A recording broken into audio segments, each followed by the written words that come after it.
75% से ज्यादा रशिया से खरीद रहा है। चाइना 50% से ज्यादा क्रूड ऑयल रशिया से खरीद रहा है। ये सब ट्रंप के डबल स्टैंडर्ड्स हैं।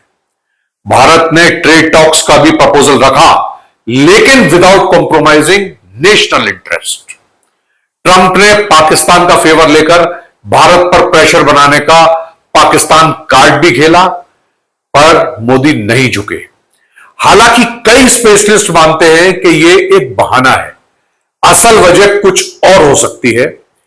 दोनों देशों के बीच काफी समय से ट्रेड एग्रीमेंट को लेकर वार्ता चल रही थी, लेकिन सफल नहीं हो पाई।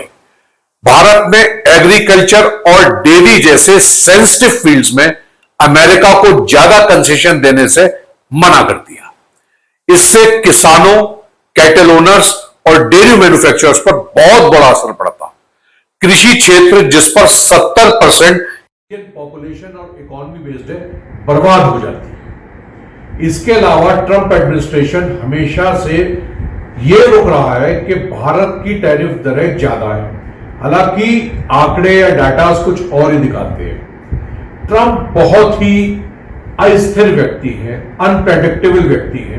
उन्होंने चीन पर भी दबाव बनाने की कोशिश करी, उस पर 245% टैरिफ लगा दिया। अब चीन ने भी ऐसा ही कर दिया, तो ट्रंप को एहसास हुआ कि भाई ये तो काम बड़ा मुश्किल है। अगर चाइनीज प्रोडक्ट अमेरिका में आना बंद कर देंगे, जिनमें मेनली रेयर मेटल्स हैं, तो वहां पे इन्फ्लेशन, महंगाई बढ़ जाएगी और वहां की जनता में त्राहिमाम हो जाएगा।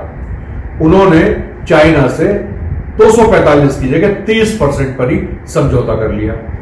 रेयर मेटल्स जो मेनली अब चाइना में पाए जाते हैं, वो मेटल्स हैं जो इलेक्ट्रॉनिक्स में, सेल फोन्स में, सोलर पैनल्स में, ऑटोमोबाइल्स में, सब में, चिप्स में इस्तेमाल होते हैं। अब इस टैरिफ का भारत पर क्या असर होगा? ये टैरिफ इंडियन इकोनॉमी के लिए बहुत बड़ा झटका हो सकता है। भारत अमेरिका को हर साल लगभग 90 अरब डॉलर का सामान एक्सपोर्ट करता है। इस टैरिफ से ये एक्सपोर्ट बैडली इफेक्ट होगा। खासकर उन फील्ड्स पर ज्यादा असर पड़ेगा जिनका अमेरिका बड़ा खरीदार है, जैसे कि garment, gems and jewellery, sea products, pharma, electronics, leather goods, handicraft, furniture.